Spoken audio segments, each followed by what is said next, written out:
Et je vous invite à écouter l'une des plus belles histoires, celle que le Coran lui-même qualifie de la plus belle des histoires. Le prophète Youssouf alayhi salam, fils de Yaqub alayhim salam. Youssouf alayhi salam naquit dans la vieillesse de son père Yaqub. Après de longues années d'attente, il était le fruit de l'amour profond entre Yaqub et son épouse Rachel. Elle devint rapidement l'enfant chéri de son père. Un matin, le jeune Youssouf, âgé d'environ 7 ans, vint vers son père, les yeux brillants d'émerveillement.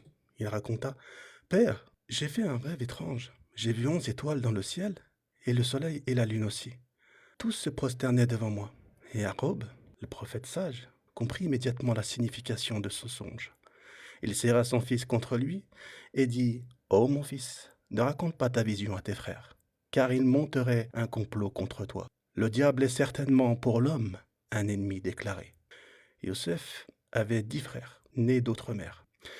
Voyant l'affection particulière que leur père portait à Youssef et à son jeune frère Benyamin, la jalousie s'installa dans leur cœur. Cette jalousie devint comme un poison qui les rongeait jour après jour. Allah subhanahu wa ta'ala nous dit dans un verset: quand ils dirent: Youssef et son frère sont plus aimés de notre père que nous, alors que nous sommes un groupe bien fort. Notre père est vraiment dans un tort évident.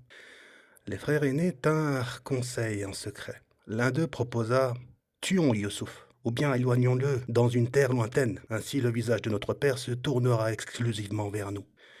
Mais un autre, peut-être plus humain, objecta: ne tuez pas Youssef, et jetez-le plutôt au fond d'un puits pour que quelques caravanes le recueillent. Ils allèrent trouver leur père avec des visages contrits. Père, pourquoi ne nous confies-tu pas Youssouf? Nous sommes pourtant bien intentionnés à son égard. Laisse-le venir demain avec nous jouer et se divertir. Nous le surveillerons bien. Jacob, le cœur lourd de pressentiments, répondit: certes, je m'attristerai que vous l'emmeniez, et je crains que le loup ne le dévore alors que vous ne ferez pas attention à lui. Ils insistèrent: si le loup le dévorait, alors que nous sommes nombreux, nous serions vraiment des incapables. Finalement, le père, bien qu'angoissé, accepta. Peut-être espérait-il que ce jour en plein air apaiserait les tensions entre ses fils. Le lendemain, Youssouf partit joyeusement avec ses frères, innocent du drame qui se préparait. Une fois loin des regards, ils se jetèrent sur lui et le frappèrent. Puis ils l'emmenèrent vers un puits abandonné au milieu du désert.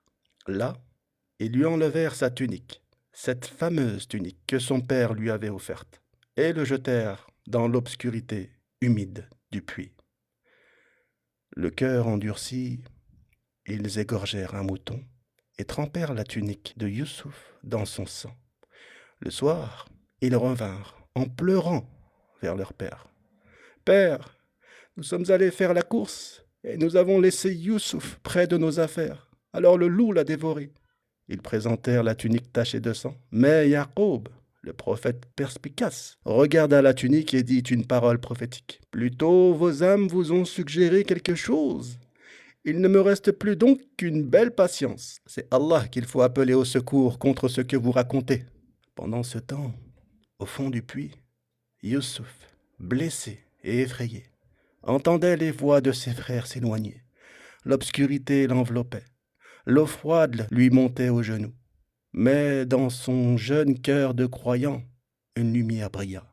La certitude qu'Allah subhanahu wa ta'ala ne l'abandonnerait pas. Alors que Youssouf était au fond du puits, tremblant de froid et de peur, une révélation divine descendit sur lui. Allah lui inspira: « Tu leur raconteras un jour ce qu'ils ont fait, alors qu'ils ne te reconnaîtront pas. » Cette promesse divine planta dans le cœur de l'enfant une foi inébranlable. Son épreuve avait un sens et sa délivrance était certaine. Peu après, une caravane venue de Canaan se dirigea vers l'Égypte. Ayant soif, les voyageurs s'arrêtèrent près du puits.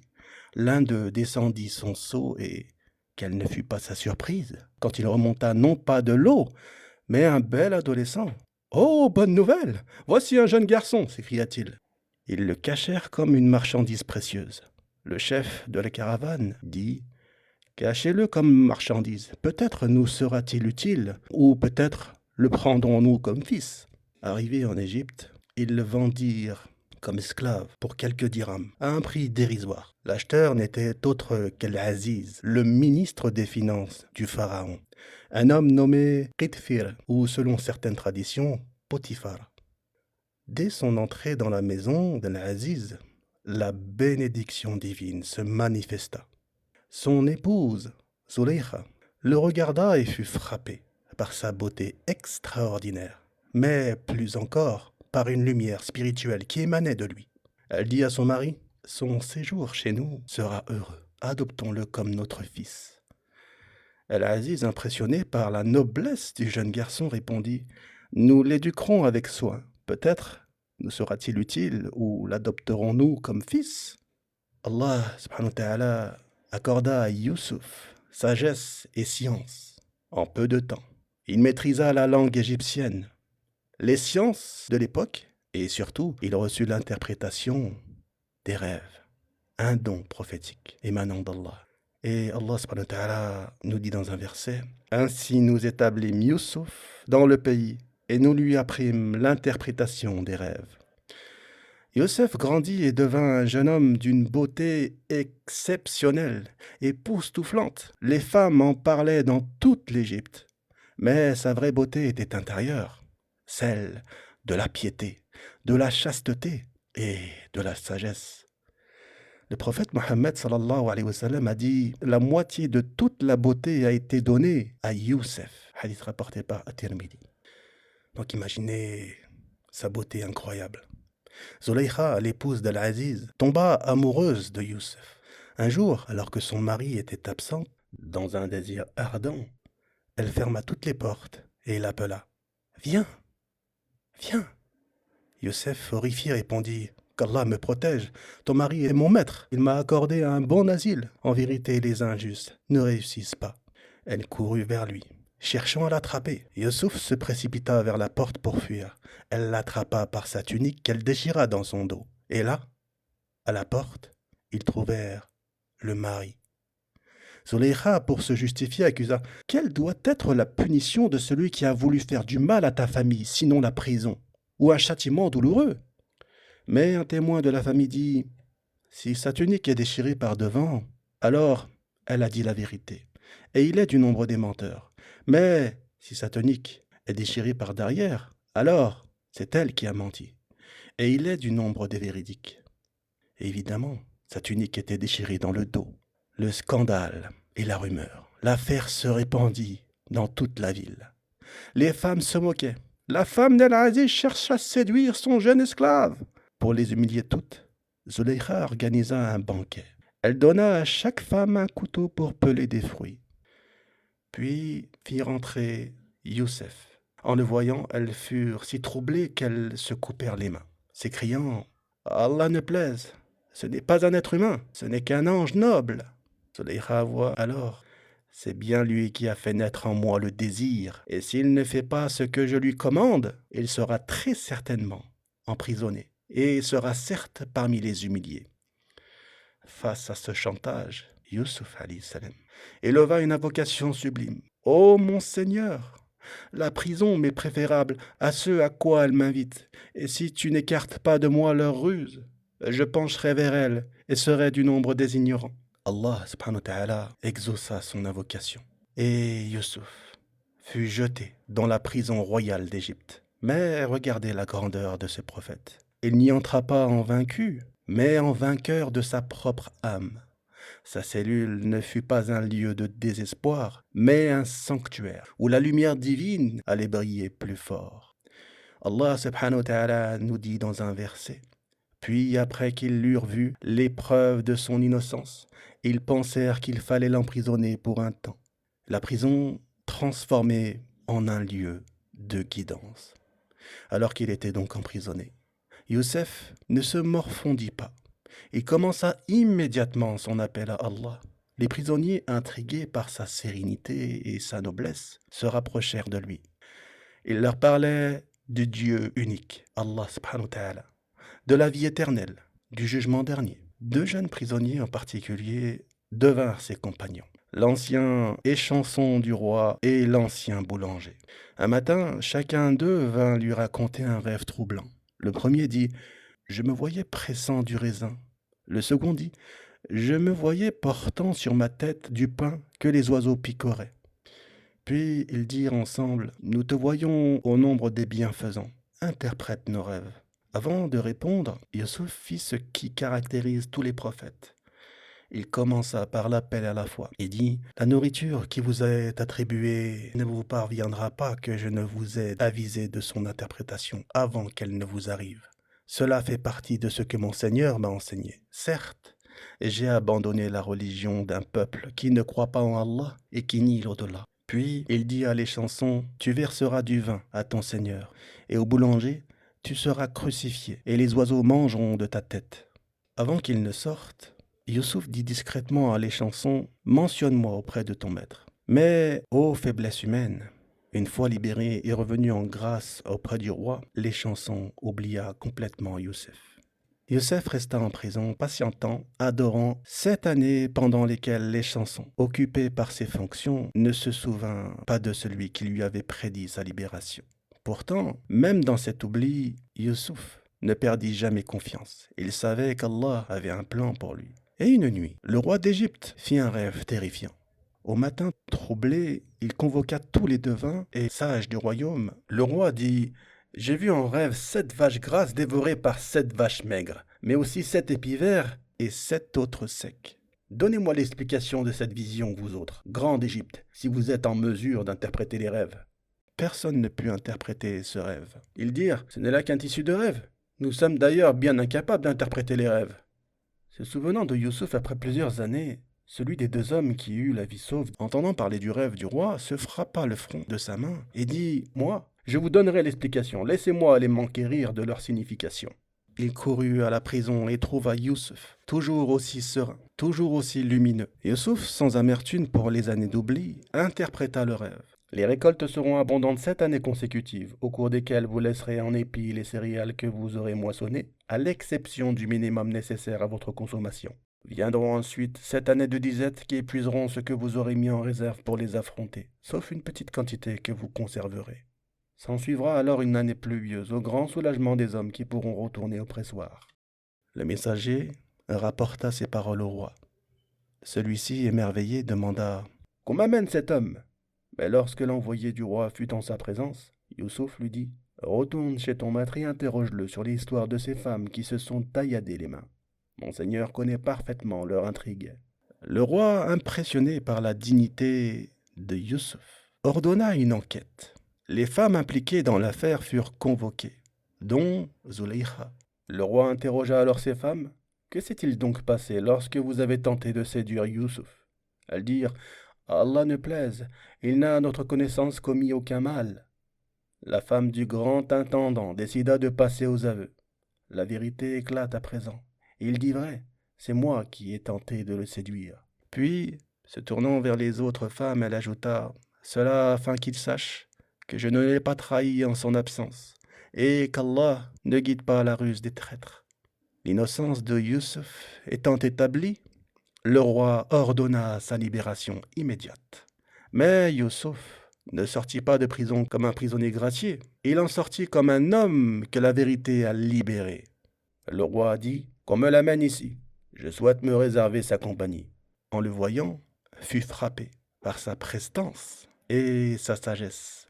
Il lui dit « Désormais, tu es auprès de nous en position de confiance et de fidélité. » Youssouf alayhi salam répondit avec une clairvoyance prophétique. « Assigne-moi les dépôts du territoire, je suis bon gardien et bon connaisseur. » Il ne demanda pas de richesse ni d'honneur, mais une responsabilité, gérer les réserves du royaume pour affronter la famine annoncée.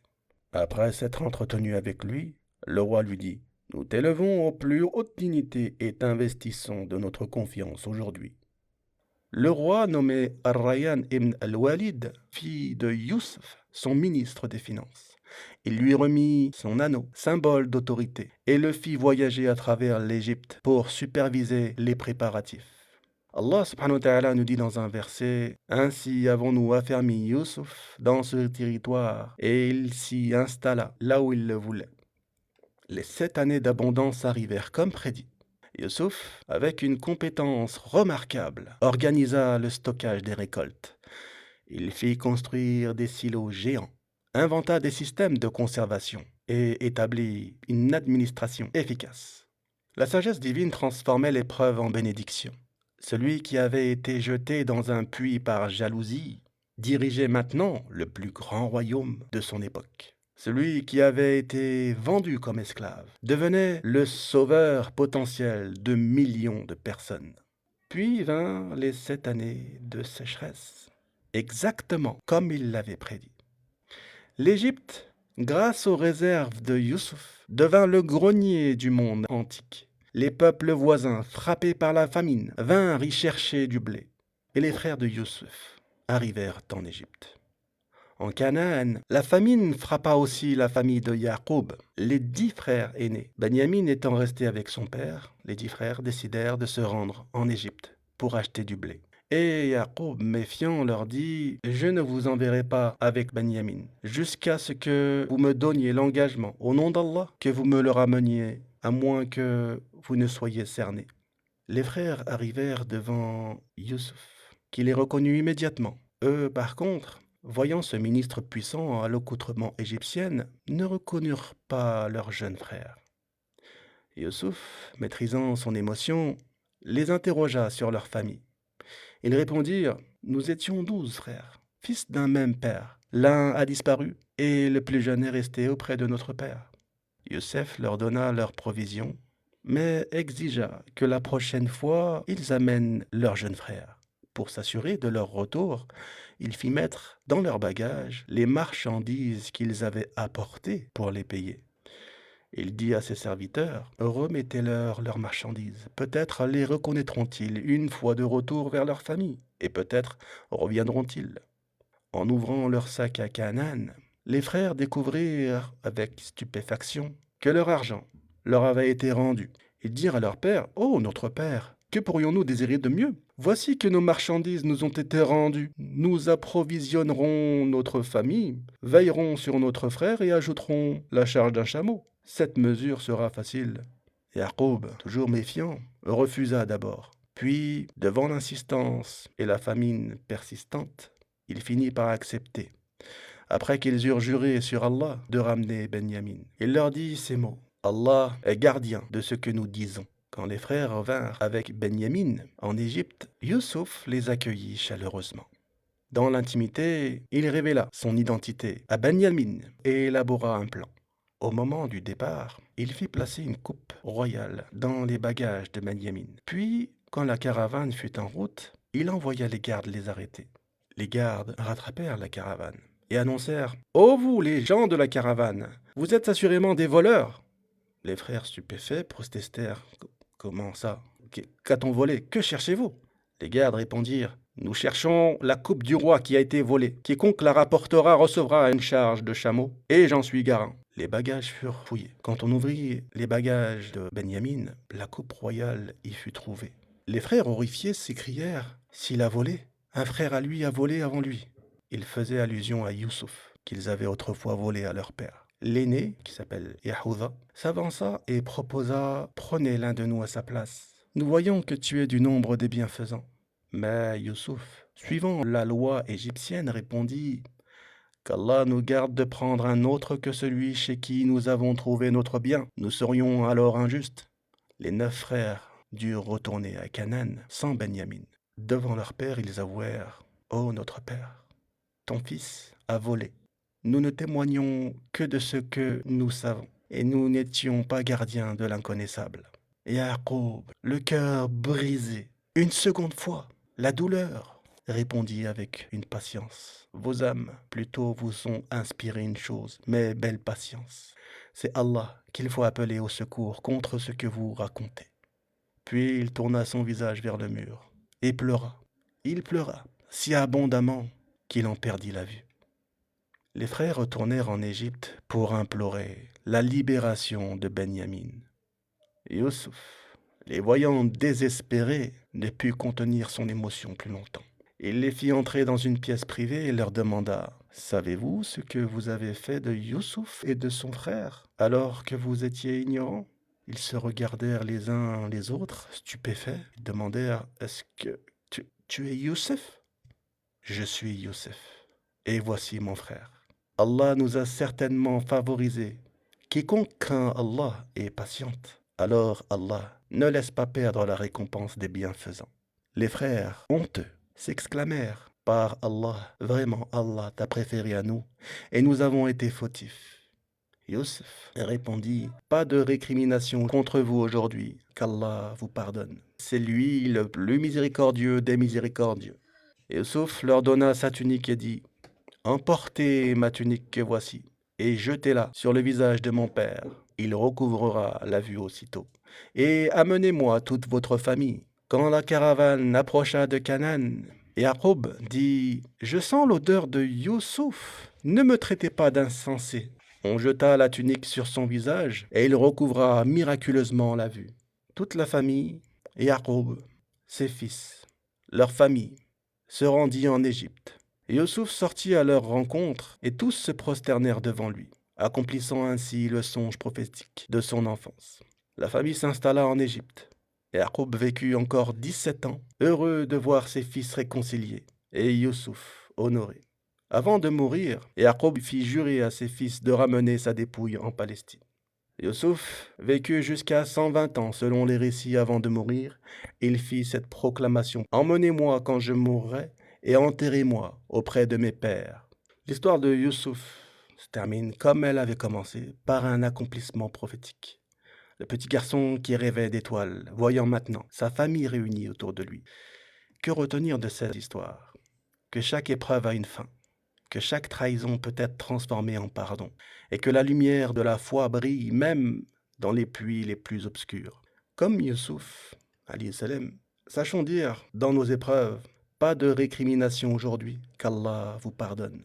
Et rappelons-nous toujours du verset où Allah subhanahu wa ta'ala dit, en vérité, Allah est avec les endurants, dans la surat Al-Anfal au verset 46. إن الحمد لله صلى الله وسلم وبارك على سيدنا محمد وعلى آله صحبه أجمعين.